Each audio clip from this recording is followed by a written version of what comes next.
Hello students, how are you all? This is Apurva from Ambit International School. We will read this chapter number 14 in SST. So as you all know that we have read this chapter till topic discontent against British rule. Today we will continue the chapter 14 from the topic revolt of 1857. So what is the revolt of 1857?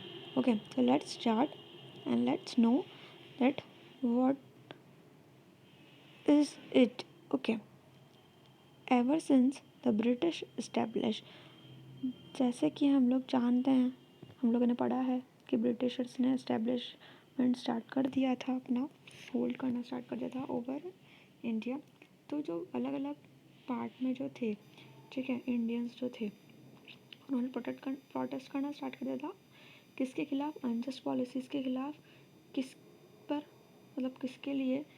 वो Britishers के लिए, मतलब Britishers के खिलाफ. ठीक है, जो policies बनाई थी किसने? ब्रिटिशर्स ने. और ये कब हुआ था? 1857. ठीक है, और ये क्या था? एक मैसिव रिवॉल्ट था जो कि ब्रोक आउट हुआ था. ठीक है, और बहुत जल्दी जो है स्प्रेड हो गया था बहुत बड़ा सेक्शन में ऑफ इंडियन सोसाइटी. और इस रिवॉल्ट को क्या कहते हैं? सिपॉय मुटिनी और first war of Indian independence. ये जो रिवॉल्ट है ये कब स्टार्ट हुआ था? जब इंडियन सोल्जर्स ने अपना सर्विंग देना स्टार्ट कर दिया था. किसमें? ब्रिटिश आर्मी में. और जो सिपॉय है वो किसको कहते हैं? ब्रिटिश आर्मी में, मतलब एक तरीके से सोल्जर्स को कहते हैं सिपॉय. ठीक है, अब सिपॉयर्स ने क्या किया था कि रिफ्यूज़ कर दिया था यूज़ करने के लिए न्यू राइफ़ल, जिसे क्या कहते हैं? एनफील्ड. ठीक है, और वो जो राइफ़ल थी वो ग्रीस्ड थी. ठीक है, ग्रीस्ड कार्टिजेस की थी. The rifle had greased cartridges. While loading it in the rifle, जब लोड करते थे इसको राइफल में, the soldiers had to bite one end of the cartridge with their mouth. और जब इसको चलाना होता था तो सोल्जर को क्या करना होता था? इसको एक बाइट लेना होता था आखिर का अपने मुंह में. तो ऐसा जो है अफवाह फैल गई थी कि there were rumours that this grease were made from the fat of cows. कि ये किससे बना हो? फैट ऑफ काउस और पिग्स. और this was against the religious of sentiment of both Hindu as well as Muslim soldiers. ठीक है, तो इसलिए क्या था, जो इंडियन सोल्जर्स जो थे तो उन्होंने क्या स्टार्ट कर दिया था? रिफ्यूज़ल स्टार्ट कर दिया था टू यूज़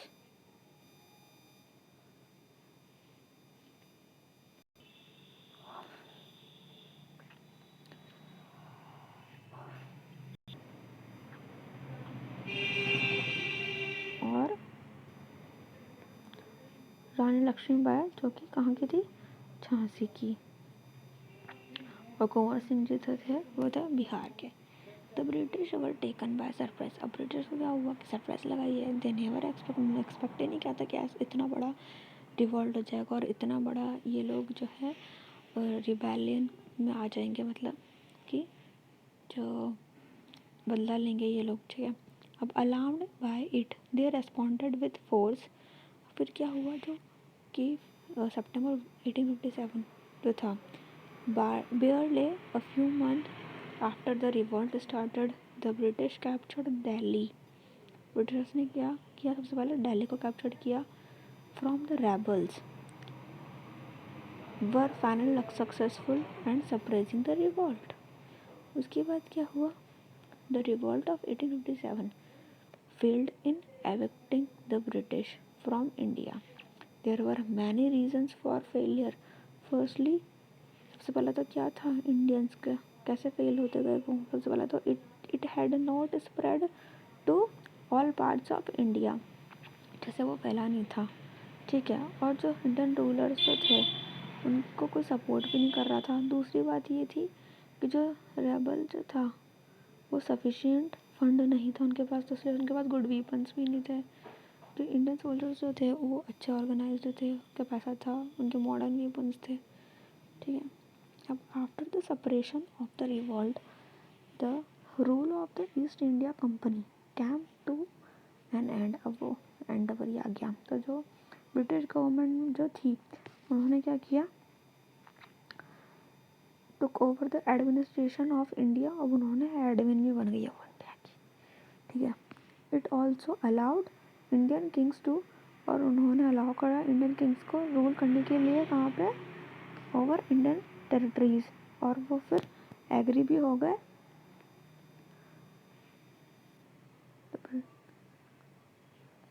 एक्सेप्ट करने के लिए उसके अथॉरिटी को, ठीक है।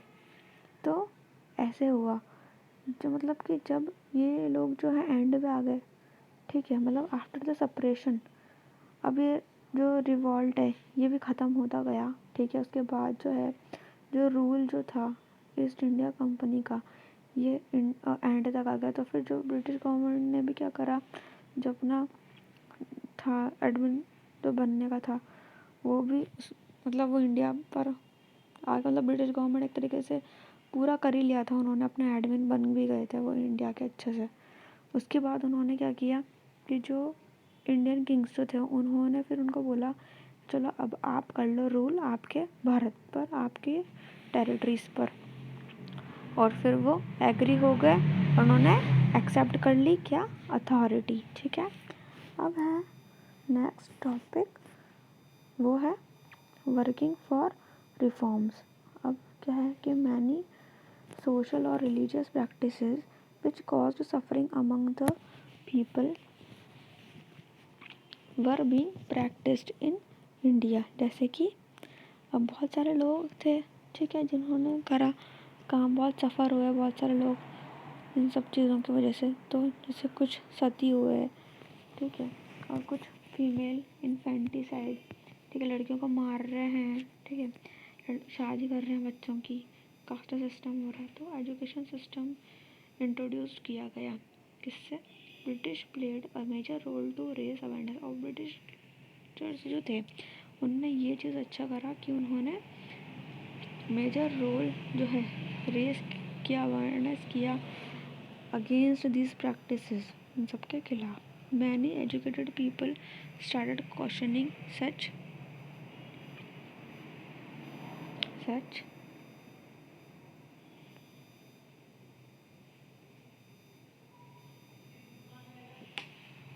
practices and worked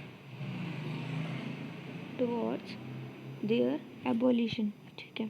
जैसे कौन कौन से लोग थे, राजा राम मोहन रॉय, ईश्वर चंद्र विद्यासागर, ज्योतिराव फूले, स्वामी विवेकानंद, स्वामी दयानंद सरस्वती, ये कुछ नेम्स हैं, रिफॉर्मर्स हैं जिन्होंने कंट्रीब्यूट करा इन सब के लिए।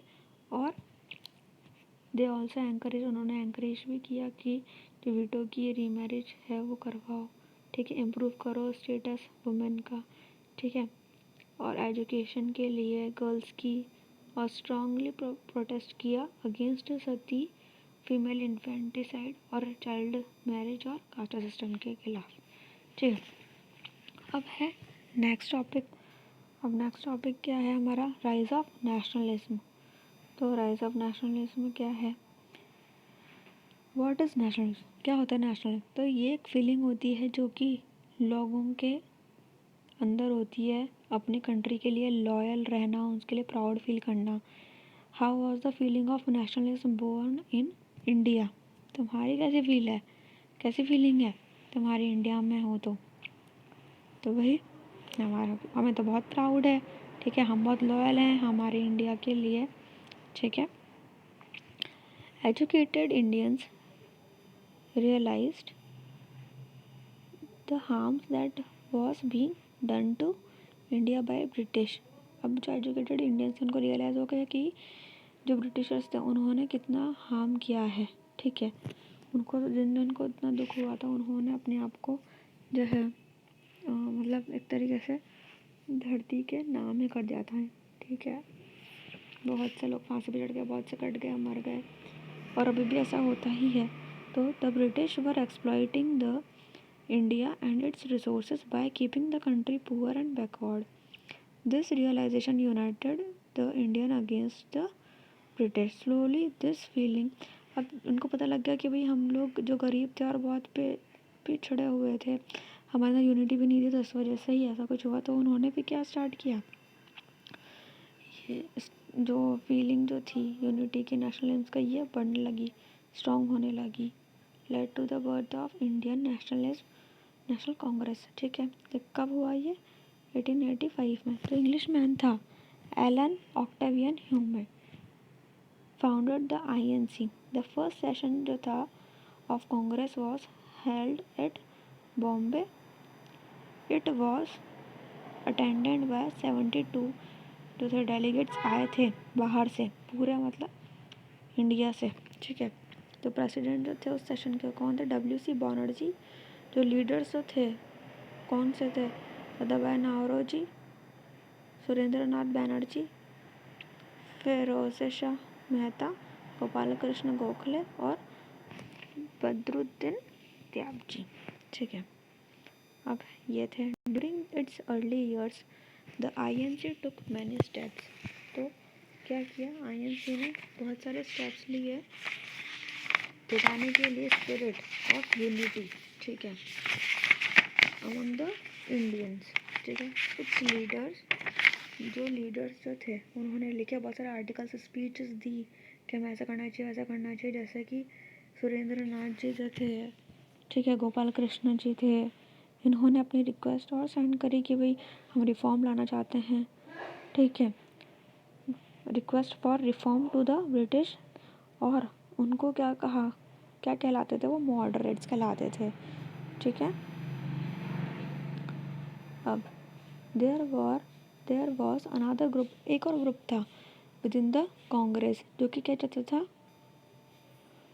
अडॉप्ट करना स्ट्रॉन्गर मेथड, जैसे कि बॉयकॉट्स हो गया, स्ट्राइक्स हो गई, to make British accept their demands, ताकि जो ब्रिटिश जो थे, ठीक है, क्योंकि इसी तरीके से वो लोग क्या करते थे, डिमांड मनवा देते थे। जो लीडर्स जो थे जैसे कि लाला लाजपत राय, ठीक है, ब्रिटिशर्स को मतलब माननी पड़ती थी इन लोगों की डिमांड्स, क्योंकि बॉयकॉट करते थे, स्ट्राइक्स करते थे, इसलिए।